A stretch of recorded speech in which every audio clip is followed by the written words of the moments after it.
Well, I've come to the dye room. I was trolling through Facebook, just looking through, and this photograph just jumped out at me. And I was like, oh, hello, dye inspiration. Welcome back. It's been a while.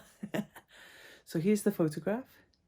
And as you can see, it's a combination of some delicious purples and deep pinks and greys, and then that gorgeous mustard yellow to really contrast. So I thought, come on then, let's dye it. So let's try it out, shall we? I'm going to use a couple of dye techniques. I think I'm going to do space dyeing. I'm going to do hand painting. I may do immersion dyeing. And one of my followers suggested that I add some turquoise instead of the mustard. So I may get some time to do that as well. That one's for you, Gary. Come on in, let's go. So let's get this yarn in the soak.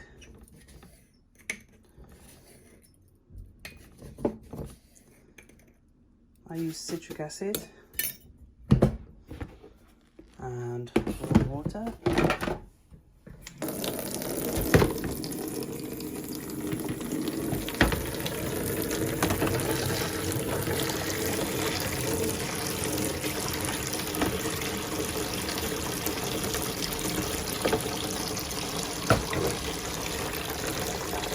Not too warm.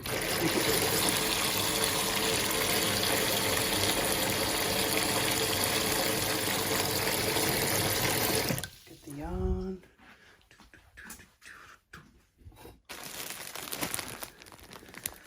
I'm going to use my favourite, which is merino and nylon blend stockweight yarn.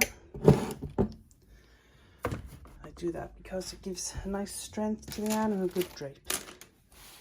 It's my go-to because it just always gives a lovely result.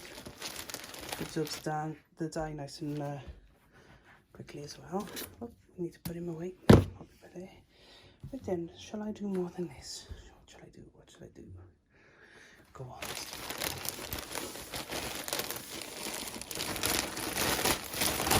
My awesome camera work yet? Let's put the camera on this one so it's easy for you to look without your eyes being all over the place.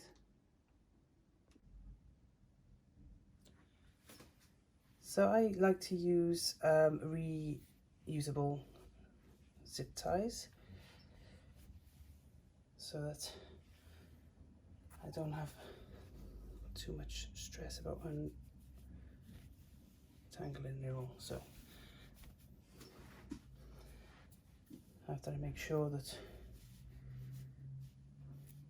it's not tangled in any way,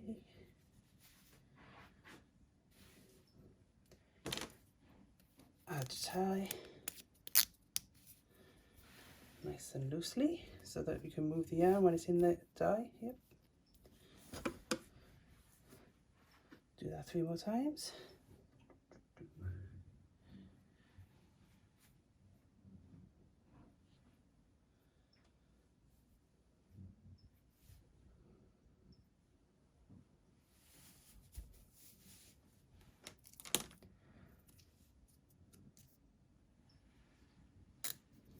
Number 2, pop him by there.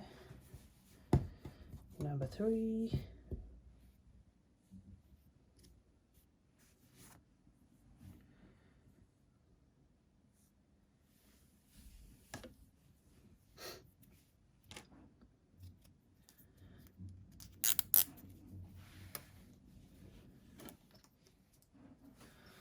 number 4.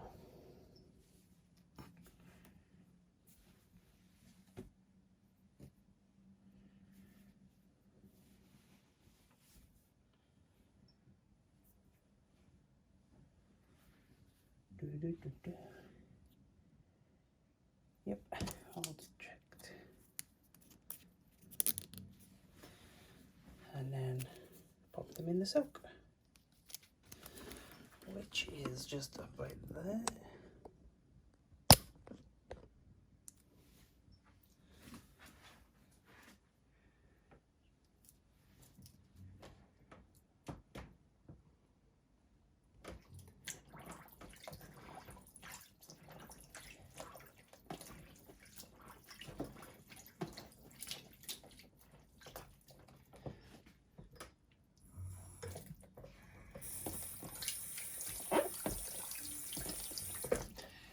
if I was going to be dyeing a good volume of yarn, then I would be wearing gloves to protect my skin from the long-term exposure to citric acid. Right then.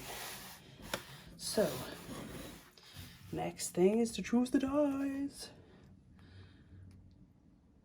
Look at this, look. Beautiful palette for us to work from.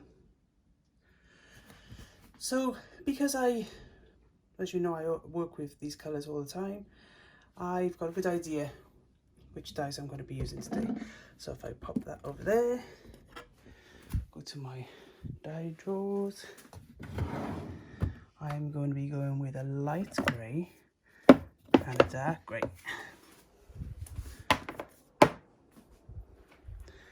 Then we're going to have, what's next? Let's have a look. That beautiful, oh, that could be a good grey actually.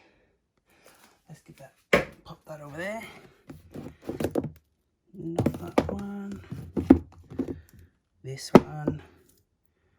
Oh, I need to check if I've got one open, because these are my close-up bag. So, is this the one we need? Nope. Once that's open, we can pop the dye away that I noticed earlier.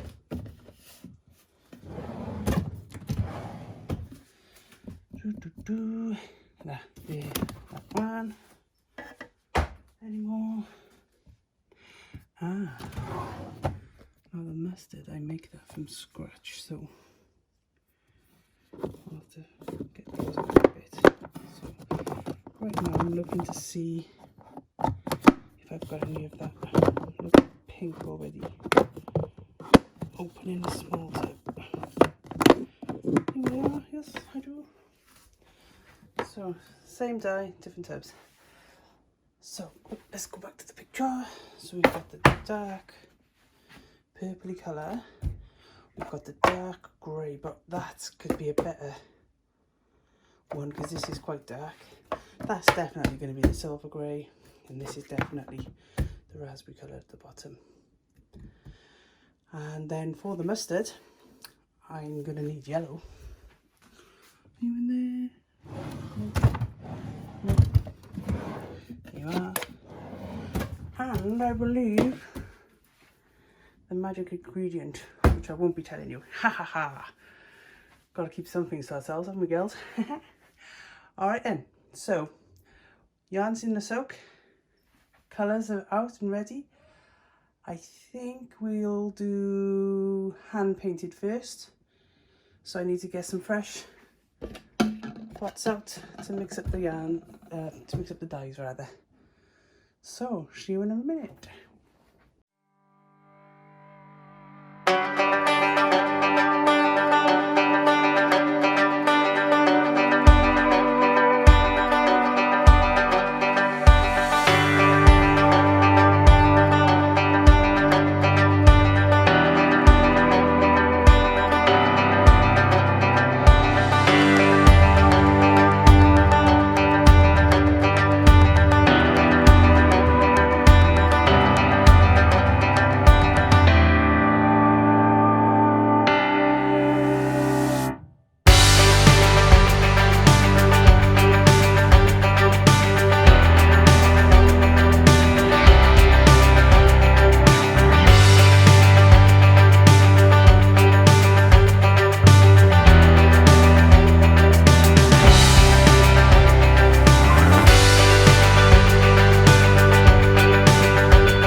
can painting, we have to use this cling film. I must say that once this is finished though, I'm not going to be using this technique anymore to try and help with the plastic and non-recyclable side of things of life. When I bought this, it was about this big, and for some reason we didn't seem to think too much about it. Obviously though, things have changed. Also, what have I done now? Right, I took the yarn out of the soak, but because I don't have much strength today in my arms, I've done something new that I haven't done before. I put it in the spin dryer to get the excess moisture out.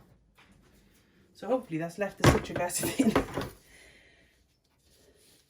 So it's nice and light to work with. So I haven't done it before, so I'm not sure if the colour's going to go patchy or if it's going to absorb really nicely. I have no idea. So it's going to be a bit of a surprise for all of us.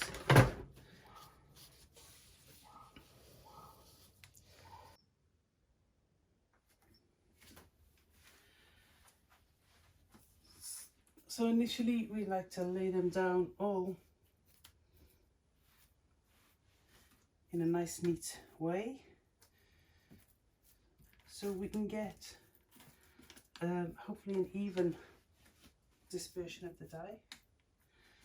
So let's go back to my image now. Just a little reminder how gorgeous the colours are. And I think we're going to start with, let's pop that there so it doesn't get yucky. Right then, we're going to have the mustard on the end, then we're going to have the light grey, then we're going to have the raspberry colour, then we're going to have the dark grey and the purple. So purple up here. Oh, don't want to mix these colours up. Mustardy there. Now with the mustard, it does what it wants to. Some days it comes out like a limey green swamp colour, so I won't know until I put it on. So that should be fun, shouldn't it? Maybe I should test that. Oh, that sounds too much like knowing what I'm doing. And again, I've got to mix the colours up, so I'm not sure which is the light grey and the dark grey. So I'm going to go like that. Let's have a think. That was it, wasn't it? Yeah, there we go. Okay, let's have, we got, see now I usually have a little bit of yarn just hanging around that I can stick in the dye.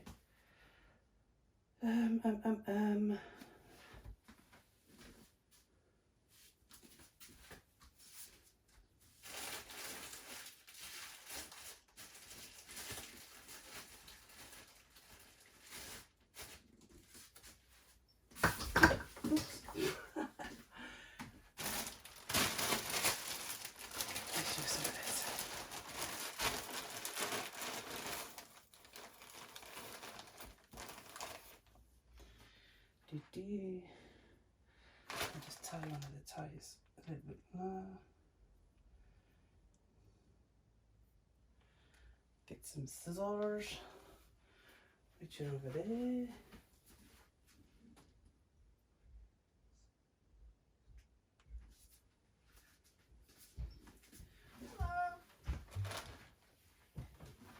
Hiya, I'm filming. It's okay. May I please have an ice cream sandwich? Yes, you may.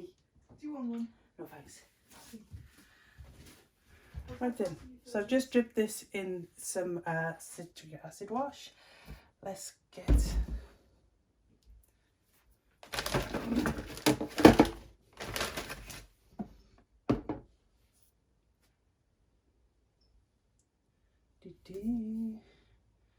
shaky, shaky, shake.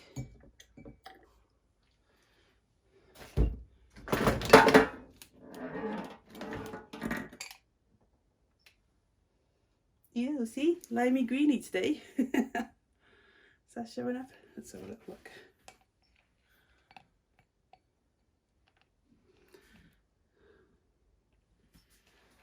So, you know that? I think that might be nice. May surprise me. Maybe actual mustard by the end of it. I think I've committed to that colour because I actually like that with these. So, I'm going to start in the middle. Because I can. I've taken my gloves off because it's quite a hot day today.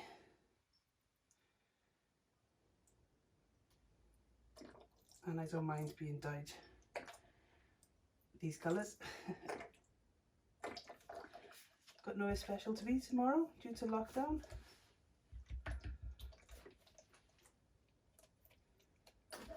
So, because I've taken all the moisture out, this dye is just absorbing exactly where it's landing rather than dispersing throughout the strands. But that's okay. I know how to deal with it. Let's get the, go on, I'll show you the colour.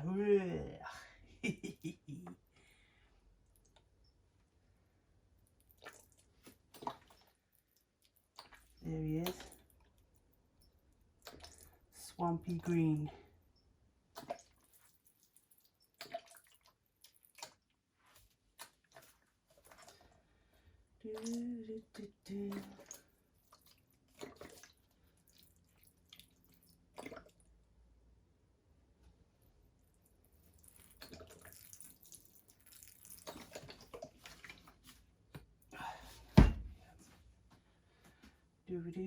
Let's go with the old purple next.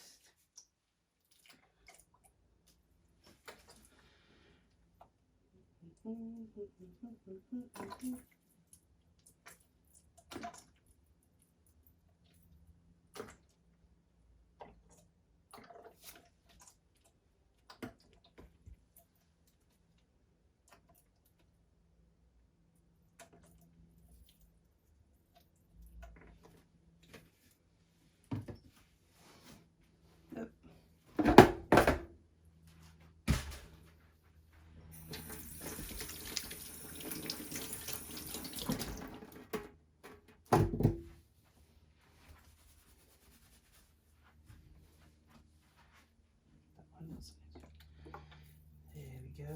Oh, that's lovely. Oh, I like it. I like it a lot.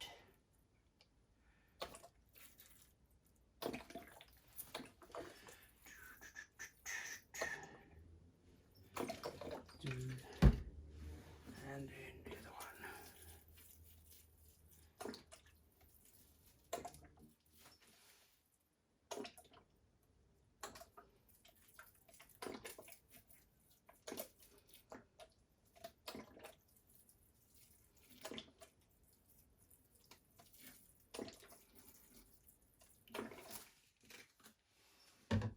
Right then.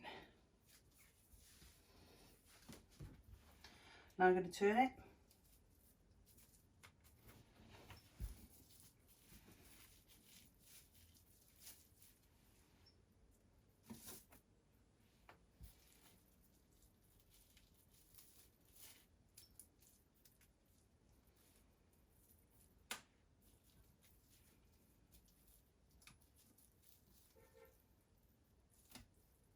Whee! Didn't want to go. There we are.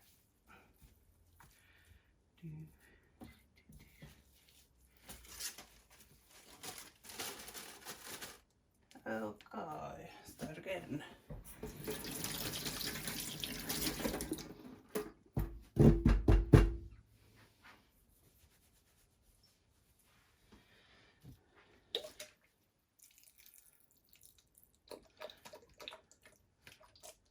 Uncontrollable mustardy, greeny, limey swamp thing.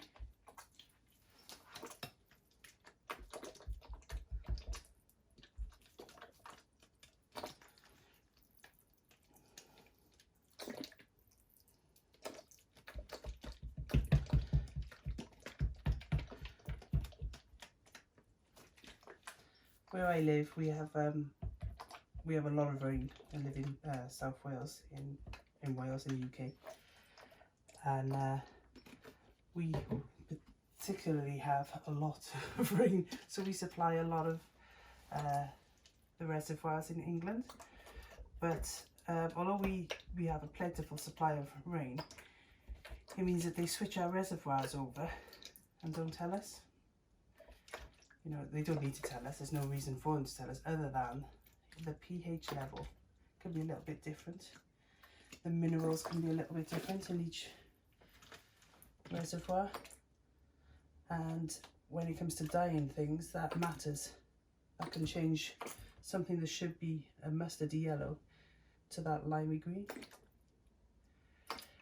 There's ways to counteract it, but unless I'm doing a custom order, I just go with the flow. Get a nice surprise each time I dye.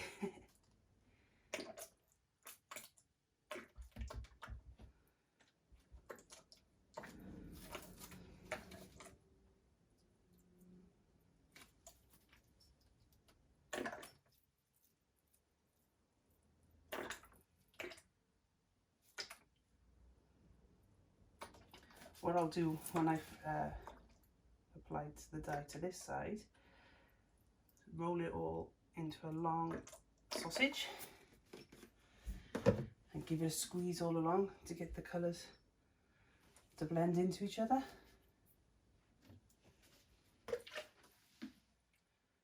Always gives a nice finish when it's in then, when it's in the tonal change from the one colour to the other.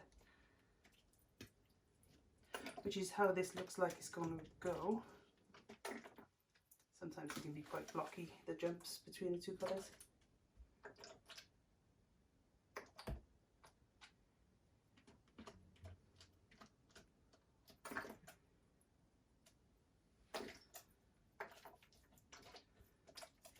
There we are. And then the purple. This is my favourite colour. Doesn't suit my personal skin colouring, but it's one of the colours. Well, it is the colour that I most like to stare at. Closely followed by teal. This and teal, and a bit of mustard. Oh, I love that. But it looks rubbish on me if I make anything. It just doesn't suit my colouring at all. So I stick to mainly blues and greys for myself. After trying out all these lovely colours and I'm thinking, no, look washed out.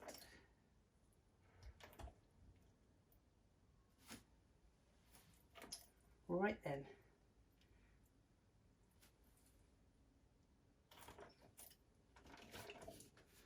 Pop it in by there. Wash my fingers.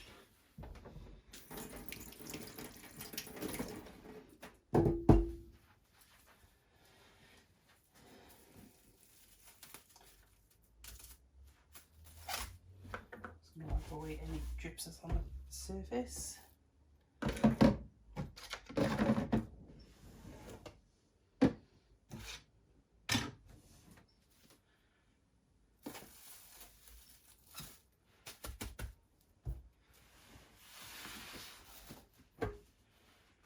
And then I roll.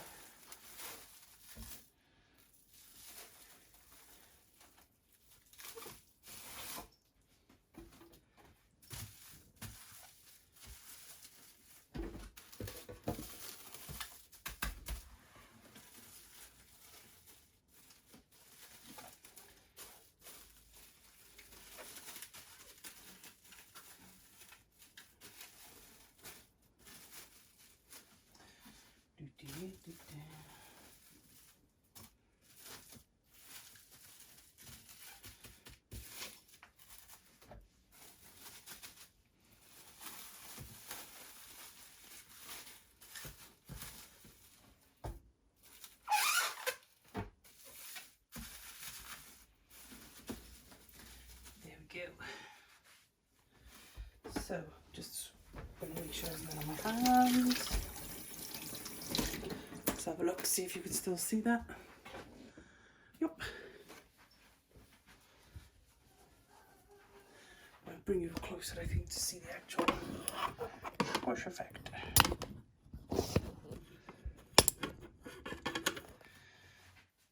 So, see how the water carries the colour? You can see how green it is as well, can't you, from here? We want the grey there, pink.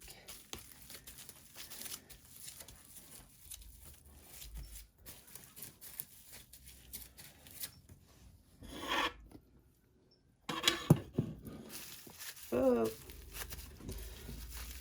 I do tend to get that on the end with a tizer. So I just swing my hands.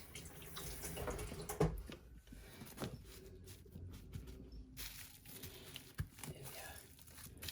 So.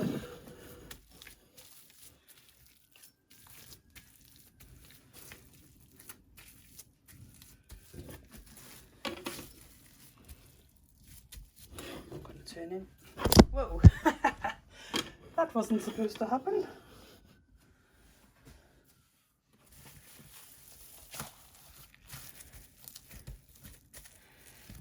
Okay, and although we don't have, you know, a solid coverage, we do have a lovely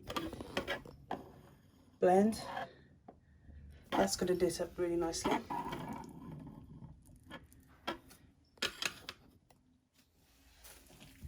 So, next stage is to heat it all up. So, I'm going to roll them into a big cake shape. Plop it in. Ta-da! Just wipe up the moisture there. And now I'm going to go and cook it.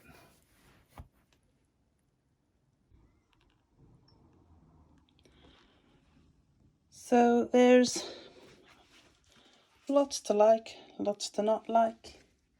Let's get up our original photograph.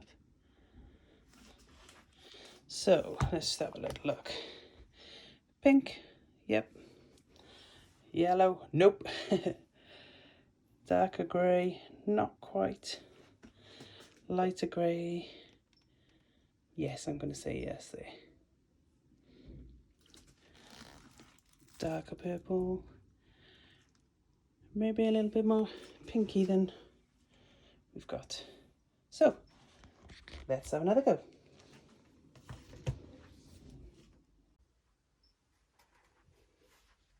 Our yarn is dry now, and I thought I'd show you the contrast between the yellows. When we first dyed, we got this colour, just a little change with the minerals. We had a little tweak with it. We were able to get this colour, yellow, which is, oh, let's get our original picture, so much closer. As you can see, that's not close. This is a really lovely colour in true light. Looking at it here is really vibrant. So then we move on to the greys.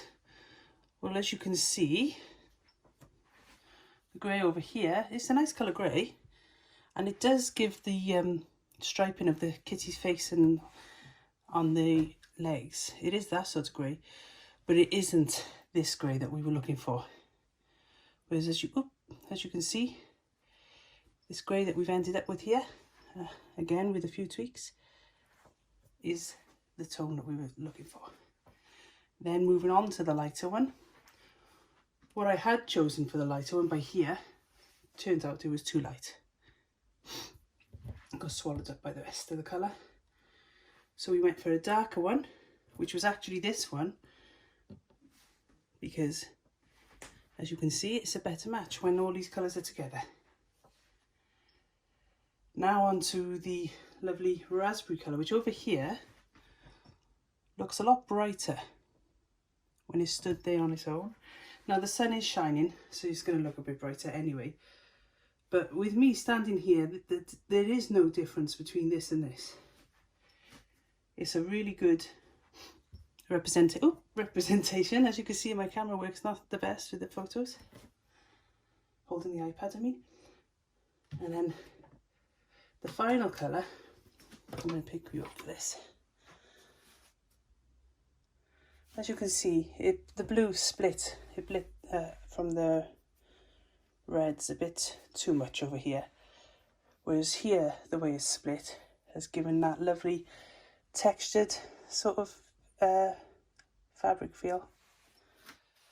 So, on the whole, they're both lovely colourways, but this is definitely the one that I'm going to be calling after this picture or photograph. Now this is available on my website. I've dyed it on a merino nylon. I've dyed it on a blue-faced Leicester. And this, oh sorry, the merino, yeah, nylon. I did say nylon. This is a merino nylon as well. So this will become a permanent colourway. This, and if it sells well, I'll do it again. But that's going to be a one-off, I think, because I prefer this one. But as always, it's not up to me. It's up to the people who buy it. I'm going to skein them up now and label them. And then we'll pop them onto the website.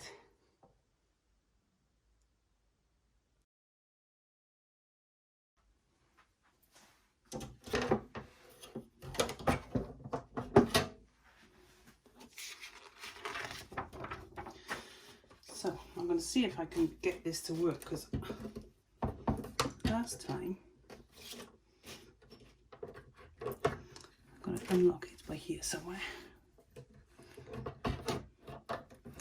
Yeah, last time didn't get the lovely cut at all. So let's line them up.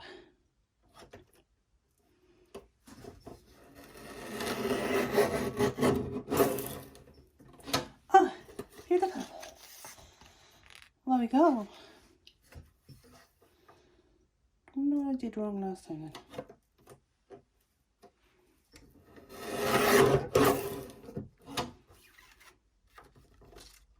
It's my new guillotine, by the way.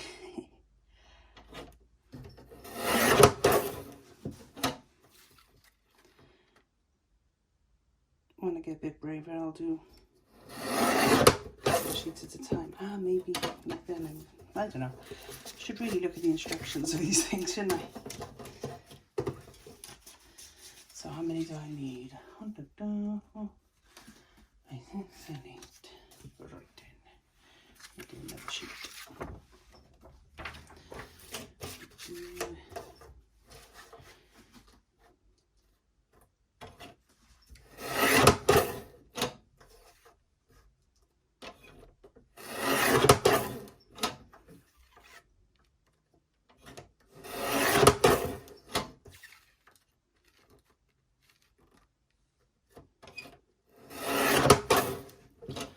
Marvellous.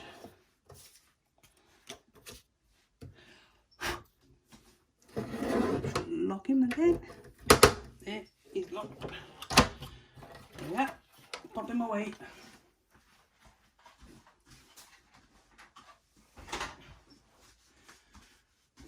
Okay, so now we can get on with labeling the delicious yarn. How awesome is this yarn? I really love it. Well, I don't think I would have put these exact colours together. I've put one very similar to this called the Chaos of Kathryns. But I think this is well, it's definitely my current favourite. So let's have a little rundown of the different types of yarn base and technique. So this was the first one that we dyed. It was on a merino and nylon blend. Very soft, very durable, really good for socks, shawls, anything that gets wear and tear. It's also really good for anything that goes next to the skin. So you can use it for baby clothes as well. As you can see, the undyed yarn is showing through in different spots, but that was obviously because we span dried the yarn before we put the dye on it. So you could say I've got 3 different depths of colour here. So if we say this is the lightest saturation, you get areas of deep saturation, but obviously areas of light saturation. Then if we move on to same yarn base, different dye technique. This was without spin drying the yarn. As you can see, colours are more vibrant and they pop in a different way to this. So I would say that's the lightest, then this one. Then here we've got the deepest saturation. Now this is on a blue face Leicester. It's a superwash blue face Leicester. Now this is ideal for socks. It's still soft. It's soft, definitely much softer than any of the yarns that you'll get in your don't want to name any branded shops, but you know, in your hobby type shops that have just pure wool. In fact, it is soft. It is soft, but what it isn't is as soft as the merino and nylon blend. But look at the different definition here, and that shows up in the stitching as well. So were I to knit this and compare it to this, this gives a completely different type of stitch definition. This is soft, if you can imagine, it's just 2D, but this almost gives you a 3D well-defined stitch. So there's benefits of knitting with the different types of base. So there they are. Thank you, Catherine, for challenging me. I'm going to do another challenge with her, I think. What a lovely colour combination this turned out to be. If you'd like to buy this yarn, it's on my website, www.woollywompkins.co.uk. And either, if you're looking now, which is May to June of 2020, have a look in the new products section of my website. Or if you're looking in the future, have a look in, you'll have to look under the actual yarn base and go for the name. I think we're going to call this Kathryns Kitteh. So, yum yum, I love it. And I really look forward to seeing what you make with it. So please send me any photographs or little videos you have of yourself knitting with it or of the finished items. I'd love to see them. Thank you so much. See you next time. Bye.